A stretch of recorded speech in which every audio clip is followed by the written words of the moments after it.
passando, né, por todos esses processos. Então, eu vou falar um pouco aqui de cada um, de forma resumida, né, um pouco de cada etapa. Então, primeiro, definir os genes, né, que você vai trabalhar. Então, os genes podem ser divididos, são divididos em gene-alvo e gene de referência. O gene-alvo é aquele gene que você tem o objetivo de entender, né, o que está acontecendo. Então, deseja avaliar em função do tratamento. Então, você quer saber se o gene X está sendo alterado em função de um estímulo, né, no caso do tratamento. Então, uma condição. Então, é aquele gene, é o gene-alvo, né?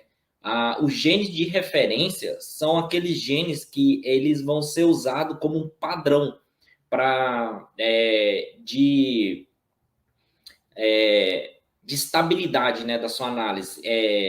Por exemplo, são genes que eles estão envolvidos em processos básicos, né, do organismo, né, manutenção celular, tudo. Então, esses genes, ele, independente da condição que vai ser colocado o seu material, o seu organismo, ele vai ter variações mínimas, né? Não vai ter pouca variação, ele vai manter um padrão.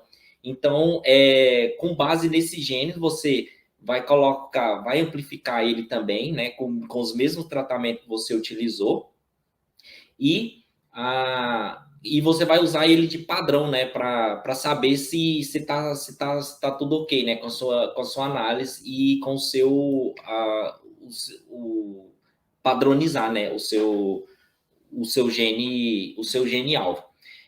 Porém, no início foram definidos, né, alguns genes para cada organismo, um gene famoso, o GAPDH, por exemplo, que era definido como um gene de referência, e todos os outros material, o pessoal determinar um gene de referência, apenas ia lá, lia na literatura, foi usado um gene de referência X, ia lá e usava o mesmo gene. Porém, com o tempo foi descoberto que esse gene de referência, ele pode ser mais específico, ele é específico de acordo com o tecido que você está utilizando, a condição que você está utilizando. Então, para isso, é importante você fazer uma validação antes, né, desse gene. Então, já existe, né, para algumas espécies, né, já existem trabalhos que valida diferentes genes de referência para ver qual que é o melhor gene de referência para determinada condição ou determinado tecido. Ou se você não tem, né, trabalhos na sua espécie que você está trabalhando em relação a isso, alguns genes, né, que pode ser, isso vai ter um custo maior, mas vai trazer uma maior acurácia, né, na sua análise. E aí você pega alguns genes e faz uma validação para ver qual o melhor gene de referência para a sua análise. Então, utilizando, né, uma curva aqui, né, de amplificação como exemplo, um gene de referência, o ideal é que para a amostra, para o tratamento 1, 2 e 3, ele seja amplificado no mesmo local, né, no mesmo ou próximo, né, do mesmo ciclo, e espera-se que tenha variações, né, da amplificação só no gene-alvo, né? Aí o gene-alvo vai variar de acordo com o tratamento ou não vai variar se não tiver tido nenhuma diferença de expressão.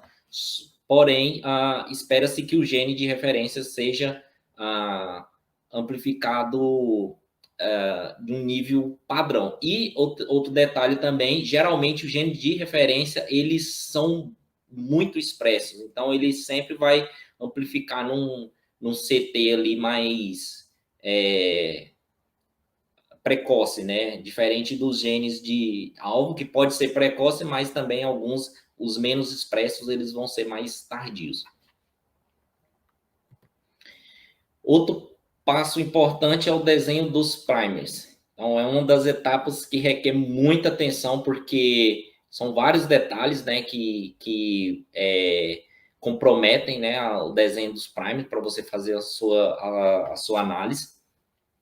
Então, partindo do princípio que você vai amplificar ou de um DNA ou de um RNA, você precisa conhecer a sequência ali para poder desenhar esses primers e amplificar uma região específica.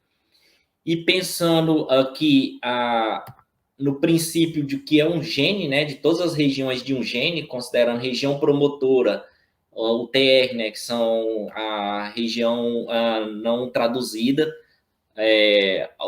a região aqui inicial, né, codon sequence, start codon, os exons, os intros e a região de finalização, né, da tradução aqui, de leitura do RNA, e a região não traduzida no sentido três linhas, né.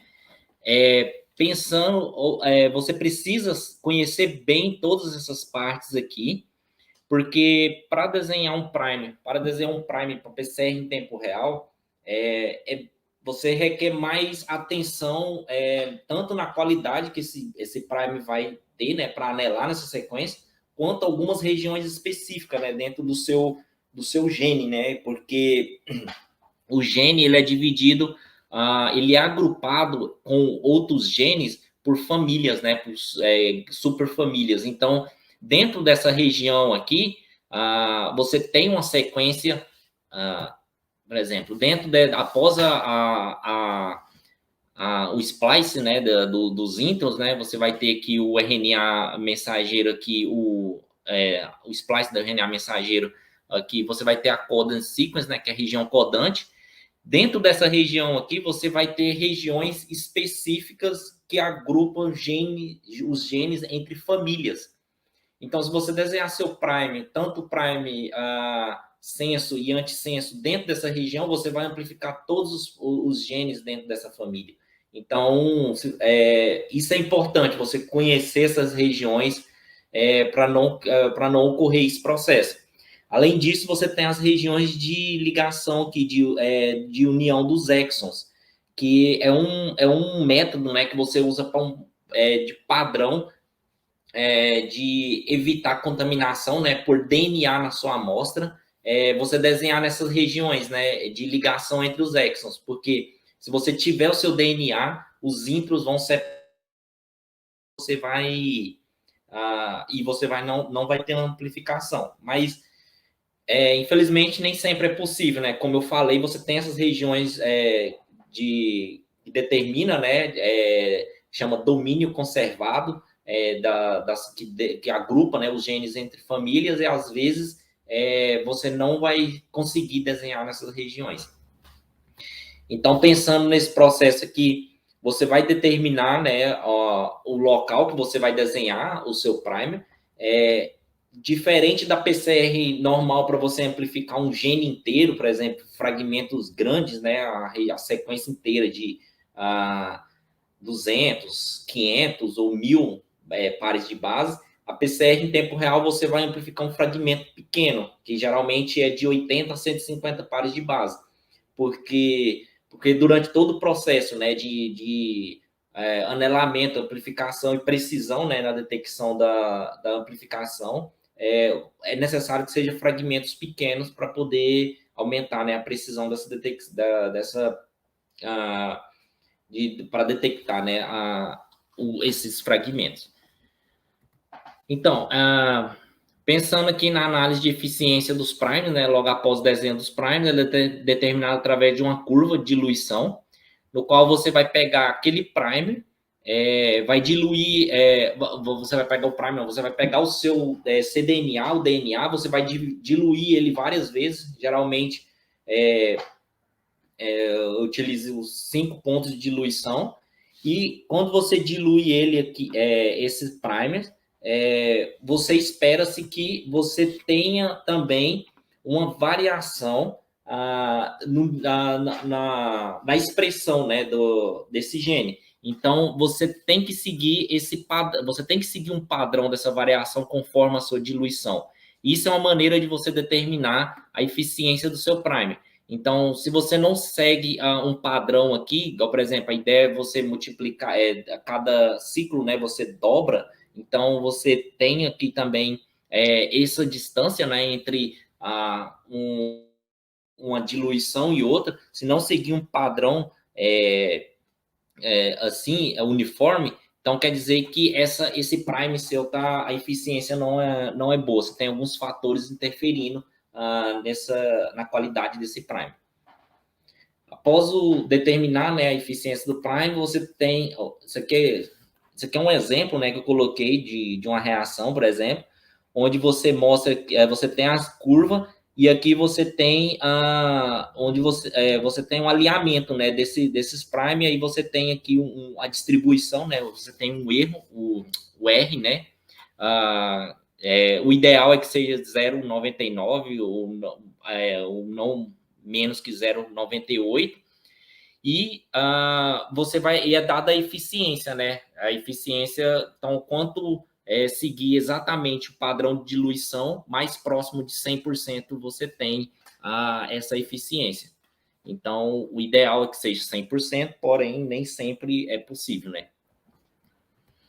O design experimental definir, né, os primers, você ter suas amostras, tudo. Na hora de pipetar, geralmente não, sempre a placa ou o disco, né, se você estiver trabalhando, você não pode escrever, né, porque isso vai comprometer a identificação, né, lá na hora da análise. Então, é importante você fazer um esboço antes, né, você faz uma tabela de Excel ou num papel mesmo, a ordem dessas suas amostras, né? Então, você pode colocar diferentes ordens na placa. Né, mas o importante é que você saiba a ordem dessas amostras, porque quando, um exemplo aqui, ó, você vai ter essas amostras aqui, e aqui você tem número 1, 2, 3, 4, 5, 6, e aqui vai ser dado de acordo com aquela ordem que você. O aparelho, né, tem a sua ordem própria e você tem que saber a ordem que está lá na placa para coincidir com essa ordem aqui do aparelho. Além disso, né, sempre também um experimento, nunca você consegue colocar, pipetar numa placa inteira. Então, você tem que determinar alguns padrões ali para fragmentar o seu experimento. Então, você pode escolher fragmentar o gene ou fragmentar o seu tratamento, né? Então, o ideal é que se fosse tudo em uma placa só, para evitar que tenha erros técnicos, né, em relação do equipamento ou da pipetagem, né, em si. Só que não é possível. Então, para isso, você tem que fragmentar e você tem que criar uma ordem dessas amostras. Isso você usa uma amostra